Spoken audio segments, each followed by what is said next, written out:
Gary, I'm going to compare your swing to Grant Waite, who was a tour player during the 90s and considered having one of the best swings in golf.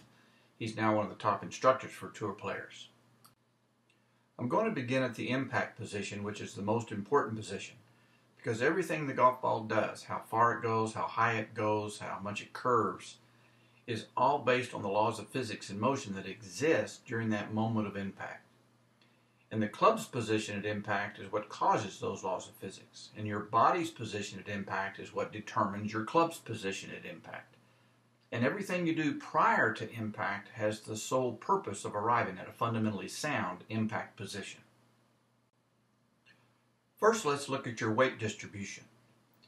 Now, Grant has the majority of his weight on his left side. In fact, the average pro on tour will have 85% of his weight on the left side at impact. You can see how that red line coming off of Grant's left ankle is passing right through his belt buckle. And recreational golfers and amateur golfers aren't going to develop swings that look exactly like the pros, but we want to get as close as we can in order to accomplish good, solid ball striking. And so one of the things that would help you hit the ball a little bit more solid, a little bit more consistently, is to get your weight on your left side. And the reason for this is that it's imperative that you get the low point of your swing in front of the golf ball. In order to transfer the maximum amount of your club speed back to the golf ball, you must hit the ball first and the ground second. You don't want to try to hit the ground simultaneous to the ball, or certainly don't want to hit the ground behind the golf ball. The only way that you can accomplish hitting the ball first and then the ground is to be hitting down into the golf ball, which means the low point of your swing is in front of the golf ball. The pros will place that low point in front of the ball by doing two things. One is they want to get their center mass in front of the golf ball, and that's what so when you move your weight more on your left foot, you are also moving your low point more towards your left foot. And so that's the first thing we need to do in order to get your low point in front of that golf ball. The second thing the pros do is they have a shaft lean at impact. What that means is they get their hands in front of the golf ball before they hit the golf ball. When the shaft is leaning like that, it allows you to hit down into the golf ball. Grant is hitting downward into this golf ball. So he's hitting the ball first and then the ground. Your hands are a little bit further back in your stance. You can see how Grant's hands are right on top of his left foot and your hands are behind your left foot. With your geometry of your circle that you've set up at impact, you're going to be coming into the golf ball very flat, and that's going to cause you to be too inconsistent of hitting it solid. In fact, you're going to have both fat shots and thin shots.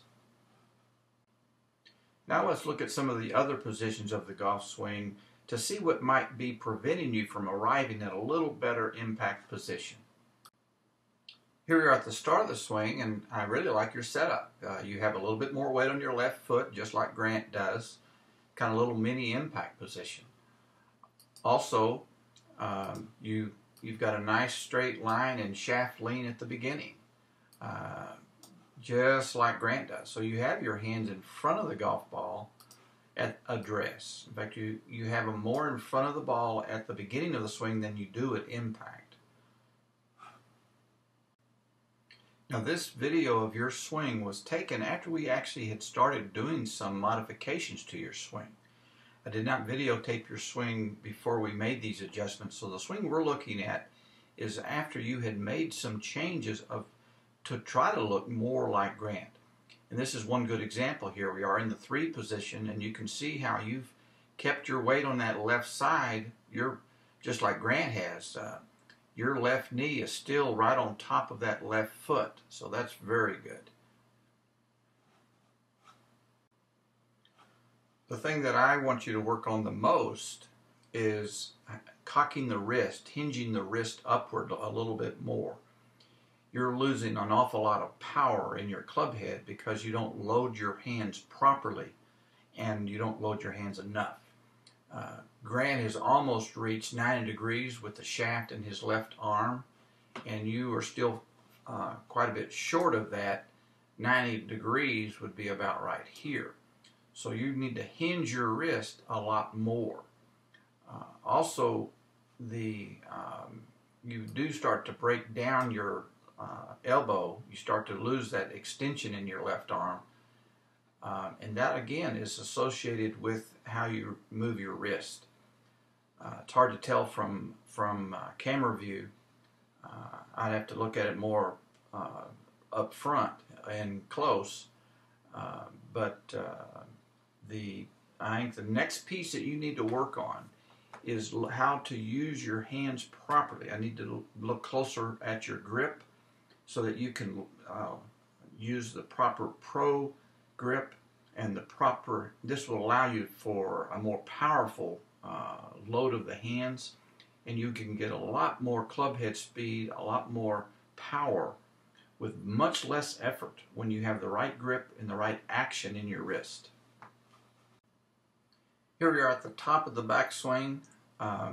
Grant's hands have not gone much further back than you have. They're about level with the head here in terms of the height. But he has that shaft going back a lot more than you do.